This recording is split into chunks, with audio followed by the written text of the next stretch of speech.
Is 1/2 plus 2/3 greater than 1 or less than 1? Well, 1/2 plus 1/2 equals 1. Okay, and 2/3 is bigger than 1/2.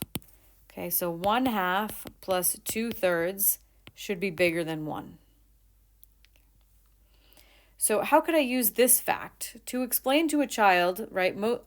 Many children will say this when they're learning to add fractions, that they think you should add the tops, 1 plus 2 is 3, and add the bottoms, 2 plus 3 is 5. Okay, and they think that 1/2 plus 2/3 should be 3/5. Okay, that cannot be right because 1/2 plus 2/3 has to be bigger than 1, but 3/5 is smaller than 1. So 1/2, so because 3/5 is less than 1, 1/2 plus 2/3 can't be 3/5.